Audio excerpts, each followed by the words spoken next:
kabar? Saatnya Anda menyimak berita Jawa Tengah bersama saya, Auriga Agustina. Sejumlah berita menarik akan kami sajikan untuk Anda. Berikut 3 berita utama hari ini.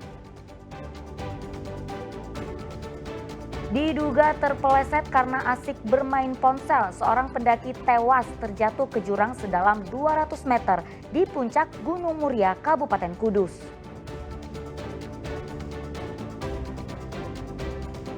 Karena tidak kuat menanjak, sebuah truk terguling lalu menimpa sebuah minibus di Kabupaten Boyolali.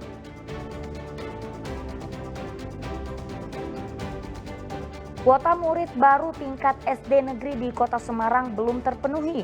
Penerimaan siswa baru gelombang kedua akan dibuka.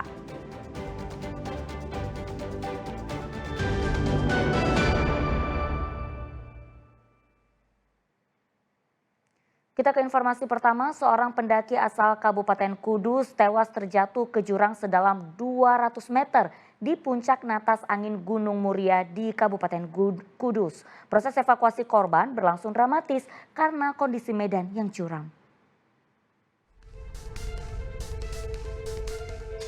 Pendaki bernama Jovita Diva Prabuwardani berusia 21 tahun menemui ajal di puncak natas angin Gunung Muria di Kabupaten Kudus Rabu sore. Perempuan asal desa Tanjung Rejo, Kabupaten Kudus ini jatuh ke jurang sedalam 200 meter saat turun dari puncak gunung.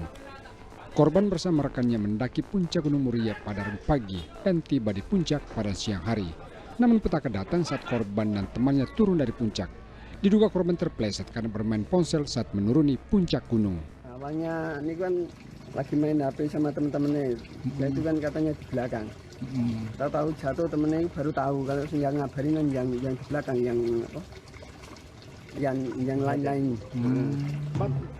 Proses evakuasi korban berlangsung dramatis karena medan ekstrim dan curang. Tim gabungan butuh waktu berjam-jam untuk mengangkat tubuh korban dari dasar jurang. Tim melakukan teknik estafet untuk mengevakuasi korban. Cukupilah peralatan tersebut baru berhasil kita evakuasi dengan metode tadi Pak, kita model estafet dari masing-masing pos karena jalur yang cukup ekstrim, kendala di lapangan yang cukup tinggi, resiko yang cukup tinggi, medan yang cukup berbahaya.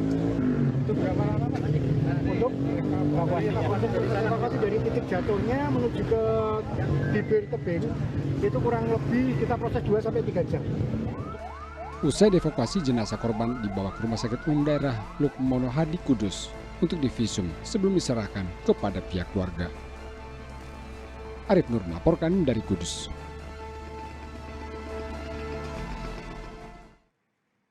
Ya, diduga tak kuat menanjak, truk trailer terguling dan menimpa minibus di Boyolali. Meski minibus ringsek, 4 penumpang termasuk sopir untungnya selamat. Kecelakaan sempat menyebabkan lalu lintas lumpuh total lebih dari 5 jam. Blok ini mas, ini kita ngampel loh.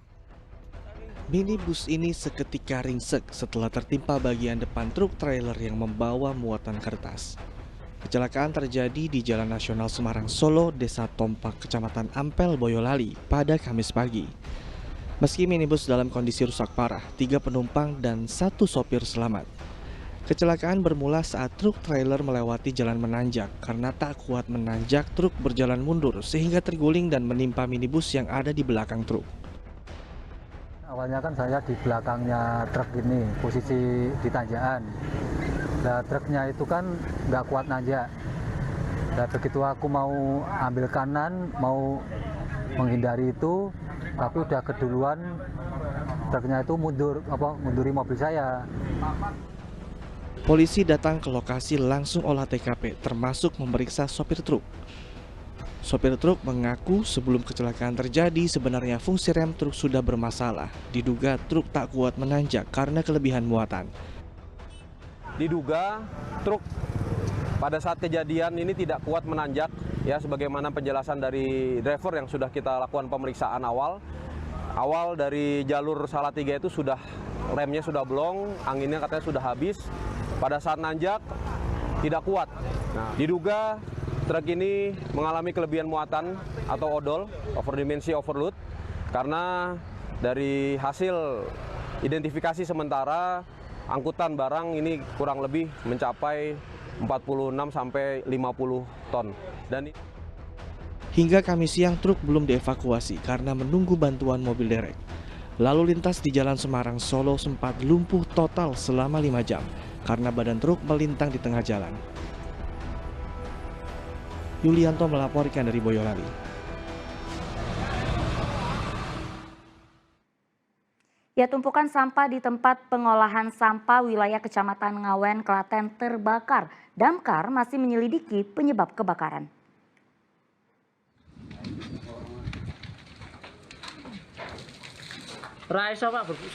Api membesar, membakar tumpukan sampah setinggi 2 meter di tempat pengolahan sampah Reduce Reuse Recycle atau TPS 3R di Desa Candirejo, Kecamatan Ngawen, Klaten pada Rabu sore. Kebakaran membuat ruang tempat residu sampah dikelilingi asap tebal.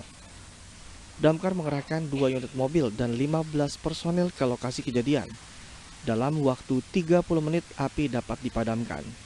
Meskipun api sudah mati, damkar tetap melakukan pendinginan, memastikan tidak ada titik api yang menyala. Peristiwa kebakaran pertama kali diketahui oleh warga yang sedang melintas.